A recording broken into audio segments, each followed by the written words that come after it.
नमस्कार दोस्तों, शिव पुराण की इस अद्भुत यात्रा में आपका स्वागत है। पिछले अध्याय में हमने शिव पुराण की महिमा के बारे में जाना। हमने जाना हमें क्या नियम का पालन करना चाहिए शिव पुराण को पढ़ने के समय। आज हम अध्याय 5 में प्रवेश कर रहे हैं, जहां हम एक अद्भुत ही महत्वपूर्ण विषय पर बात करेंगे कि शिव पुराण पढ़ने के समय हमें किन बातों का ध्यान रखना चाहिए, क्या करना चाहिए और क्या नहीं करना चाहिए। शौनक ऋषि सूत गोस्वामी जी से पूछते हैं, हे शिव भक्तों में श्रेष्ठ सूत जी, आपने यह अद्भुत और मंगलकारी कथा सुनाई है। अब कृपा करके पूरी दुनिया के कल्याण के लिए हमें यह बताइए कि जो लोग शिव पुराण सुनते हैं उन्हें किन नियमों का पालन करना चाहिए। यह एक ऐसा प्रश्न है जो हम सभी के मन में आता है। तो चलिए सूत जी के माध्यम से जानते हैं कि शिव पुराण सुनने की सही विधि क्या है।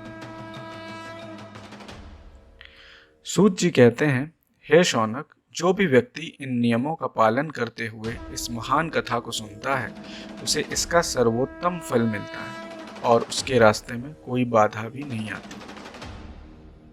इसका अर्थ यह है कि शिव पुराण सुनना केवल एक कहानी सुनना नहीं है, बल्कि यह एक आध्यात्मिक साधना है जिसके लिए अनुशासन और श्रद्धा की आवश्यकता होती है। यह नियम हमें बांधने के लिए नहीं, बल्कि शिव पुराण में छिपे गहरे ज्ञान को पूरी तरह से ग्रहण करने में हमारी मदद करने के लिए। कथा सुनने से पहले कुछ तैयारी आवश्यक है। सबसे पहले सुनने वाले को दीक्षा लेनी चाहिए, जो आध्यात्मिक मार्ग पर चलने की प्रतिबद्धता को दर्शाता है। कथा सुनने की अवधि के दौरान एक अनुशासित दिनचर्या का पालन करना चाहिए, जैसे कि कथा समाप्त होने के बाद दिन में केवल एक बार भोजन करना, भोजन को पत्तों से बनी थाली यानी पत्तल पर खाना जो सादगी का प्रतीक है, पवित्रता बनाए रखना और अपनी सारी ऊर्जा को आध्यात्मिक ज्ञान प्राप्त करने में लगाना, बिस्तर के बजाय जमीन पर सोना ताकि मन सांसारिक सुखों से दूर रहे। जिन लोगों में क्षमता हो उनके लिए उपवास करना भी बहुत फायदेमंद माना गया है। आप पूरी तरह से उपवास कर सकते हैं या केवल दूध, घी या फल का सेवन कर सकते हैं, या फिर दिन में एक बार सात्विक भोजन कर सकते हैं। इसका उद्देश्य शरीर को कष्ट देना नहीं, बल्कि मन को सुनने पर केंद्रित रखना है। भोजन में भी कुछ परहेज बताए गए हैं। बहुत भारी, मुश्किल से पचने वाला भोजन, कुछ तरह की सब्जियां और तेज मसालों से बचना चाहिए, क्योंकि ये मन की एकाग्रता में बाधा डाल सकते हैं। शारीरिक तैयारी के साथ साथ मन की शुद्धि भी उतनी ही जरूरी है। कथा सुनने वालों को काम, क्रोध और घृणा जैसी नकारात्मक भावनाओं से सक्रिय रूप से बचना चाहिए। किसी भी समूह या पवित्र और गुणी जीवन जीने वालों का अनादर करना सख्त मना है। नकारात्मक लोगों की संगत से भी बचना चाहिए। इनकी जगह सुनने वालों को अपने अंदर ईमानदारी, स्वच्छता, दया, विनम्रता और सच्चाई जैसे गुणों को विकसित करना चाहिए। ऐसा करने से हमारा मन शिव पुराण की पवित्र सच्चाई को अपनाने के लिए पूरी तरह से तैयार हो जाता है।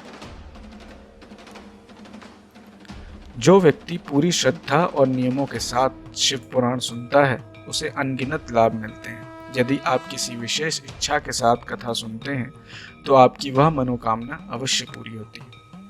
और यदि आप बिना किसी सांसारिक इच्छा के केवल मोक्ष की प्राप्ति के लिए इसे सुनते हैं तो आपको जन्म और मृत्यु के चक्र से मुक्ति मिलती है। कथा सुनने में बिताया गया समय कई महान यज्ञों के बराबर माना जाता है। इस दौरान दिए गए छोटे से छोटे दान का भी बहुत बड़ा और स्थायी फल मिलता है। जब कथा का पाठ पूरा हो जाए तो कुछ विशेष अनुष्ठान किए जाते हैं। जिनकी क्षमता हो वे उद्यापन नामक एक समापन समारोह कर सकते हैं। शिव पुराण ग्रंथ की पूजा उसी सम्मान के साथ की जाती है जैसे हम भगवान शिव की पूजा करते हैं। कथा सुनाने वाले को नए वस्त्र और दक्षिणा जैसे उपहार भेंट करने चाहिए। इसके बाद सत्संग, कीर्तन और ब्राह्मण भोज का आयोजन करना चाहिए ताकि प्राप्त ज्ञान और सकारात्मक को और फैलाया जा सके। हवन करने और शिव सहस्त्र नाम यानी शिव के 1000 नामों का जाप करने की भी सलाह दी जाती है। इस प्रक्रिया में रही किसी भी कमी को दूर किया जा सकता है। अंत में पुराण हमें याद दिलाता है कि इन सभी अनुष्ठानों और भेंटों के साथ अगर आपने पूरी श्रद्धा से इस मार्ग का पालन किया है तो आपको भगवान शिव की कृपा प्राप्त होगी और आप मोक्ष को प्राप्त करेंगे। शिव पुराण सभी पुराणों में सबसे महत्वपूर्ण है। जो भी शिव की इन कथाओं का ध्यान करता है, उनके बारे में बात करता है या उन्हें सुनता है, वह अंततः जीवन के दुखों और जन्म मृत्यु के चक्र से परे हो जाता है। यह भगवान शिव के उस अनंत आनंद में शरण लेने का निमंत्रण है जिसका सार मानवीय समझ से परे है, लेकिन भक्ति के माध्यम से सुलभ है। दोस्तों, यह था शिव पुराण सुनने का सही विधान। आशा है कि यह जानकारी आपके लिए उपयोगी होगी। अगले वीडियो में हम शिव पुराण की पहली संहिता विद्वेश्वर संहिता से यात्रा को और आगे बढ़ाएंगे। हमारे साथ बने रहने के लिए धन्यवाद। हर हर महादेव।